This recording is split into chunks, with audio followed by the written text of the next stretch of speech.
I took up golf recently. I thought, I never play this game. Old man's game, never do it, but my kids play, so I want to play with them.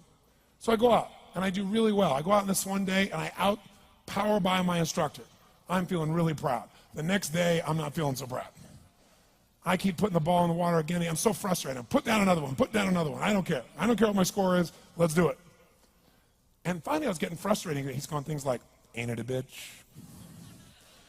This is golf. And I'm going, bull. I said, you're a terrible instructor. I said, because I should at least be consistent at whatever shitty level I can achieve. I said, I know I'm not Tiger Woods, but I should be able to be consistent, and you're just telling me it's difficult. Telling me it's difficult is not helping. Tell me what to do. He said, well, actually, you're only a little bit off. I said, could have fooled me. He said, no, you're about a millimeter or two off. I said, you're joking. He said, no, watch this. He said, I didn't teach you this yet. He said, when you approach the ball like this, he said, if you change the angle that you're attacking this just 1 or 2 millimeters, in the very beginning, do you see how that changes the arc? This one, instead of being on the green, by 1 millimeter, now you're in the water. 1 millimeter over here, you're in the sand. And he said, and also you're hitting the ground by 1 millimeter sometimes. You're not stroking it, just 1 millimeter. I thought, what a great belief system that when all hell's breaking loose and nothing's working, that you're only 1 millimeter off. Because most people think it's impossible, so they give up. Isn't that true? And in real life, it's true. So 2 days later, I'm going to see one of my clients. I do a lot of coaching, and I have a man who's the top plastic surgeon in the world. He's going through some tough times in aspects of his life. But this is a guy that gets paid by Sultan of Brunei $1 million to fly over and do 3 people's faces. He is the #1 plastic surgeon in the world. He can make anyone who's ugly look spectacularly beautiful. He showed me pictures of a woman who's 84 years old. He made her look 40 and gorgeous, no exaggeration. But you know what? I'm waiting for him in his office, and he's still in surgery. So he's got a new book he's creating to teach other surgeons around the world. And I'm going through, and it's got pictures of, you know, the top 100 supposedly most beautiful women in the world's faces. And then men. I wasn't paying attention to that one. I just kept turning the pages, right? But I noticed something. He's got all these measurements. And he has mathematically calculated what it takes to make someone look gorgeous, man or woman.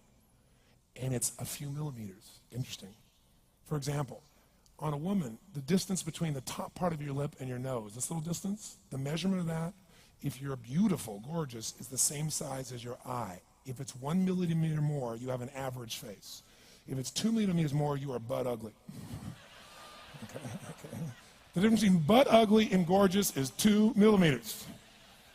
He's got about a dozen of these little 1 or 2 millimeter changes he makes, and it's a different person.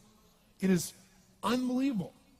So a very powerful belief to leave today with would be, nothing's working, I'm 1 millimeter away. What little thing do I change? And when I do, it changes everything. Because I'm heading this direction, I make this little shift. You take that out an hour from now, a day from now, a week from now, a month from now, you have a totally different destination from that direction.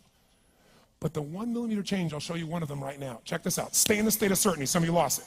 Intensify it, whatever it takes. Make your move. Come on. Make your move. Say yes. Say yes. Say yes. Say yes. Now feel that in your body. Don't let go of it.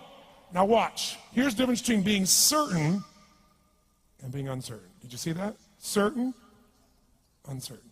See if you can find that little spot between the two, where you drop just a little bit of your chest, and you feel it drop, and come back up, and drop it. How many can feel that difference between where you really feel it, now intensify it, and where you dropped it? Is it a tiny difference, yes or no? Yes or no? Now, could you condition yourself to feel great in this state? Yes or no? So what I want you to do is give yourself that opportunity. So the way we're going to do is very simple. We're going to go in a peak state. And then we're going to train ourselves. Because guess what? If you're in this state of certainty, and all hell's breaking loose in your life, people can't figure out to go, move, I'll handle it. People go, he's so lucky, he's so confident. No. Here's what I've created for my life, and anyone I know has succeeded. I'm a 17-year-old kid from Azusa, California, with no real education other than self-education, with no background, with parents that did their best, all of them, with no money, but I did one thing. I love people, and I had an enormous demand I made upon myself, and I sculpted my mind and my emotions to get me to do whatever it would take to achieve and to contribute. But to do that, I did it by using my body and changing my focus. I did it by putting myself in a peak physiology and using what I call incantations. Can you train yourself to believe something, yes or no? Absolutely. How many of you ever made the fatal mistake of going to Disneyland or Disney World, and while you're there made the fatal mistake of going to a ride called It's a Small World After All? What happens for about a week after you're out of that damn place? You're still singing this thing in your head in 24 languages, right? Well, let me tell you something. How many of you have things when you want to go achieve them and this part of your voice goes, oh, it's not going to happen, or forget it? How many got a voice that sometimes interrupts that good pattern? Say I. And what you want to do is train a new one. So starting when I was 17, I started doing incantations, not affirmations. Affirmation, you go, I'm happy, I'm happy, I'm happy, I'm happy, I'm happy. What's the problem? You haven't changed your what? Your what? Physiology. If you don't change your physiology, you won't get anything. So an incantation is not only you speak it, but you embody what you're saying with all the intensity you can. And you do it with enough repetitions that it sticks in your head. Like It's a Small World, now the conversation in your head is always the same and it gives you what you want. So you use your body and your voice. So 17 years ago, I started doing things. I was working for Jim Rohn, this speaker, and I was 17 years old. I had long hair, minestrone soup, acne on my face.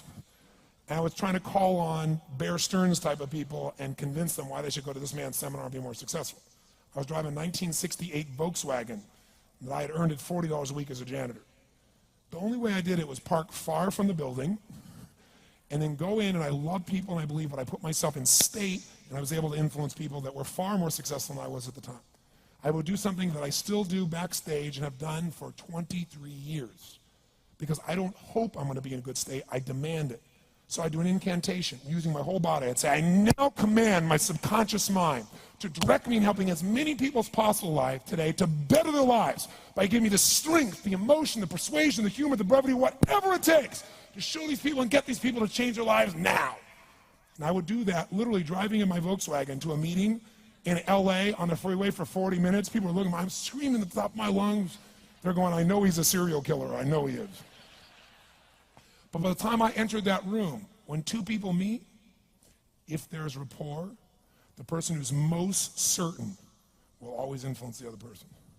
And I was totally certain, and they were trying to get revved up to certainty. Do you agree with this, yes or no? I do another one because I was poor. I changed my mindset. I kept doing things, but I never got beyond it. I'd say God's wealth is circulating in my life. His wealth flows to me in avalanches of abundance. All my needs, desires, and goals are met instantaneously by infinite intelligence, for I'm one with God and God is everything. And I would imagine the abundance of my life, and I would feel so grateful. And a year later, I went from making $38,000 a year to making $1 million a year in 1 year.